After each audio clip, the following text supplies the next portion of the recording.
Hello guys, welcome back to our channel. और आज हम लोग नए चैप्टर स्टार्ट करने जा रहे हैं जो कि है बायोमोलिक्यूल्स। तो बायोमोलिक्यूल्स के प्रीवियस ईयर क्वेश्चंस हम लोग यहाँ लगाने जा रहे हैं। तो सबसे पहला क्वेश्चन देखने जा रहे हैं कि the most abundant intracellular cation is. Intracellular मतलब कि सेल के अंदर सबसे ज़्यादा एबंडेंट कौन सा केटायन है। तो ये हमें याद रखना है कि इसका आंसर क्या हो जाएगा, पोटेशियम आयन। सबसे अधिक जो सेल के अंदर है वो है पोटेशियम आयन। ठीक है। अब नेक्स्ट क्वेश्चन है कि मैक्रोमोलिक्यूल काइटिन इज। अब देखो, सबसे पहले तो हम लोग काइटिन के बारे में कुछ बातें जानते हैं, उसके बाद फिर इसका आंसर करेंगे। ठीक है।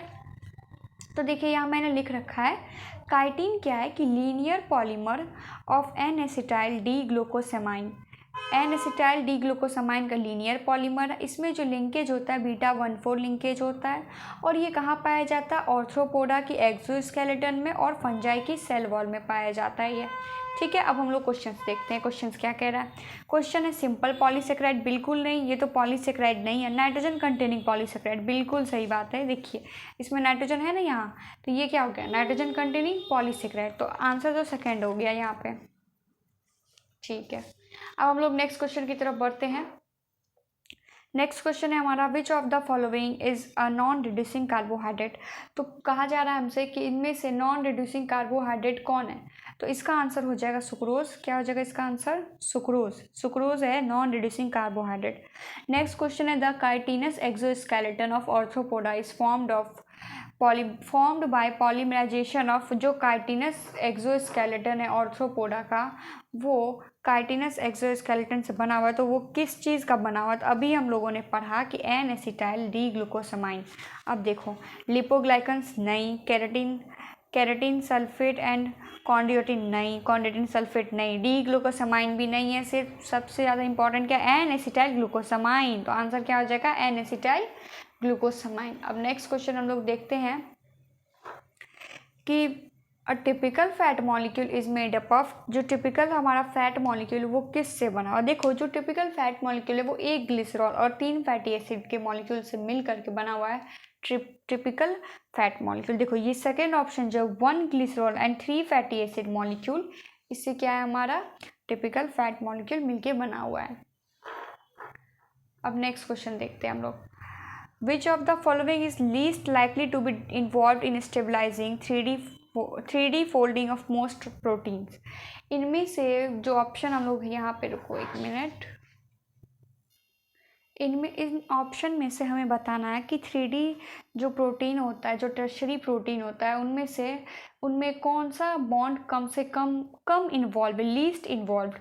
तो देखो हाइड्रोफोबिक इंटरेक्शन होता है, ठीक है ना।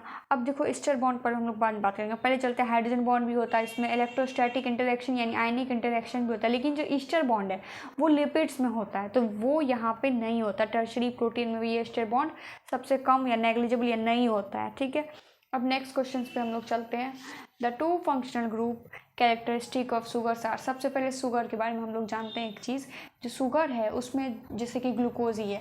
ग्लूकोज में क्या होता है, एक तो कार्बोनिल ग्रुप होता है, मतलब या तो एल्डिहाइड कीटोन होगा या तो फिर मतलब ग्लूकोज है, चाहे कीटो ग्लूकोज हो, कीटोन का ग्लूकोज हो, कीटोन का शुगर हो या फिर एल्डिहाइड का शुगर हो। ठीक है। अब जैसे ग्लूकोज में तो क्या होता है, एल्डिहाइड ग्रुप होता है। ठीक है। तो फिर जो है वो कार्बोनिल ग्रुप हुआ, कीटोन और एल्डिहाइड को तो हम लोग कार्बोनिल ग्रुप बोलते हैं। और OH रहता है सब जगह, यानी हाइड्रोक्सी रहता है। ठीक है ना। तो ये देखो यहाँ पे लिखने मिसिंग हो गया है, यहाँ पे हो जाएगा कार्बोनिल एंड हाइड्रोक्सी। अब नेक्स्ट क्वेश्चन की तरफ हम लोग चलते हैं।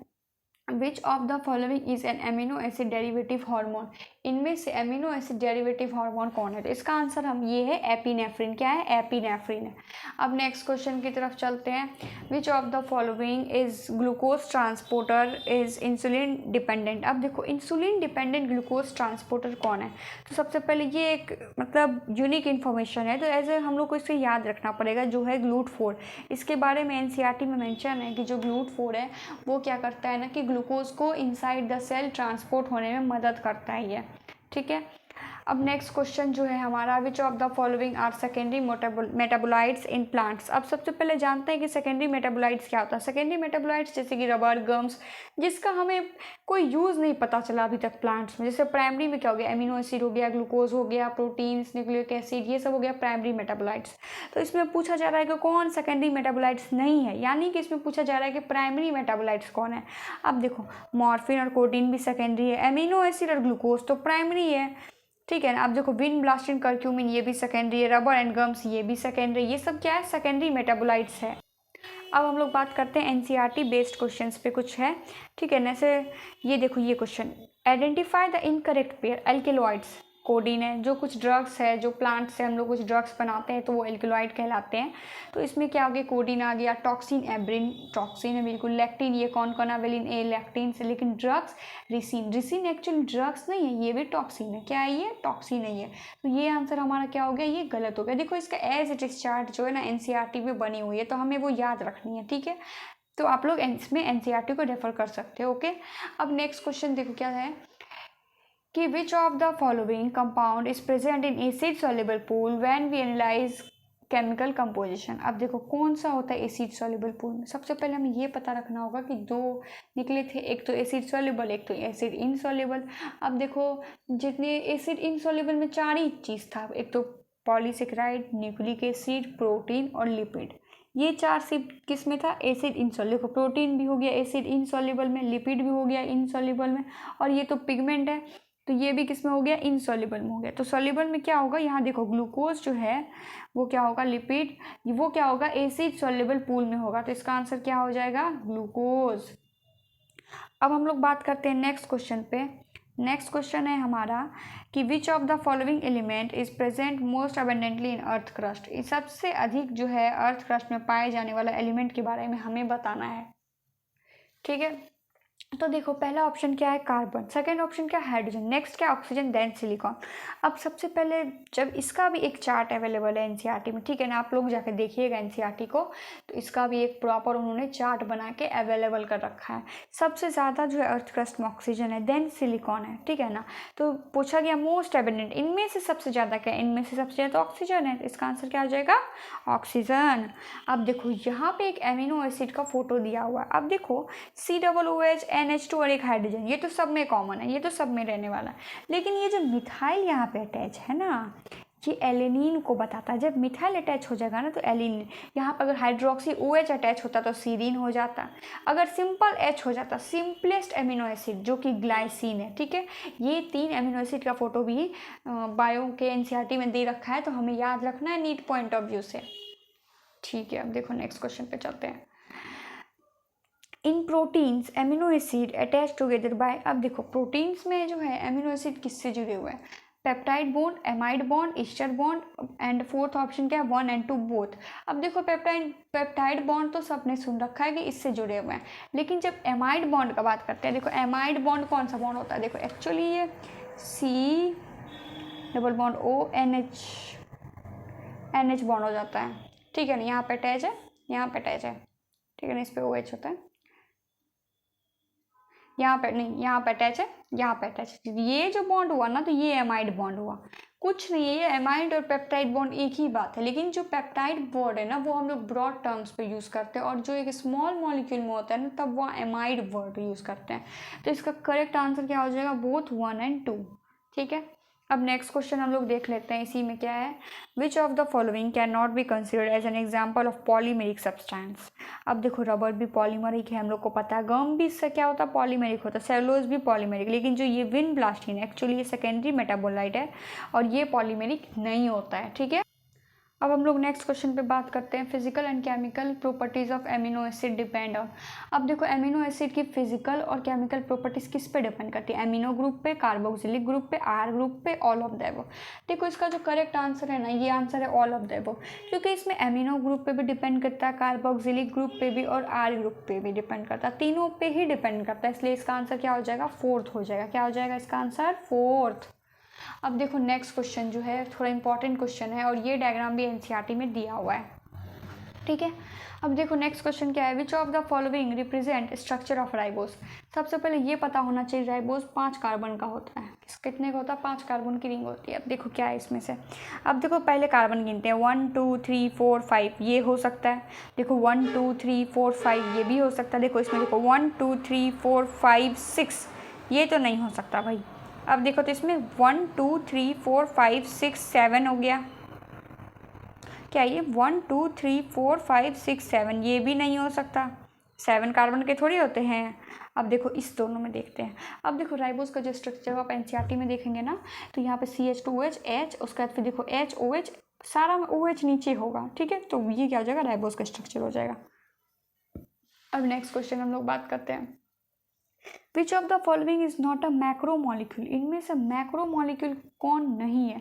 अब देखो मैक्रोमोलिक्यूल मतलब बहुत सारे मोनोमर से बना होगा, जो बड़ा मॉलिक्यूल है। इसमें 4 ही आता है, एक तो पॉलीसेकेराइड, लिपिड, उसके बाद प्रोटीन और एक न्यूक्लिक एसिड। देखो ये एमिनो एसिड, ये तो नहीं है मैक्रोमोलिक्यूल, ये तो माइक्रोमोलिक्यूल है। न्यूक्लियोटाइड भी नहीं है, मोनोसेकेराइड भी नहीं, तो इसका आंसर क्या हो जाएगा, ऑल ऑफ द एबव। इसका करेक्ट आंसर क्या, ऑल ऑफ द एबव, मतलब चारों ही मैक्रोमोलिक्यूल नहीं है। अब देखो विच of the following is component of simple lipid.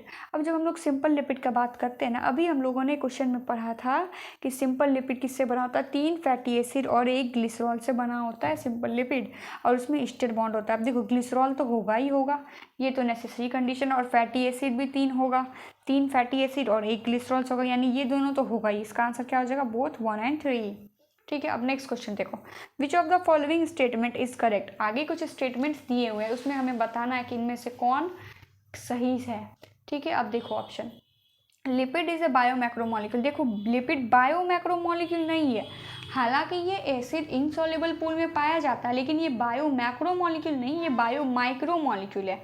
इसका जो मॉलिक्यूलर वेट होता है ना 1000 डेल्टन से कम होता है। देखो ये सही बात है, यहाँ पे 1000 डेल्टन से कम है। प्रोटीन और हेट्रोपॉलीमर, ये भी बिल्कुल सही बात है।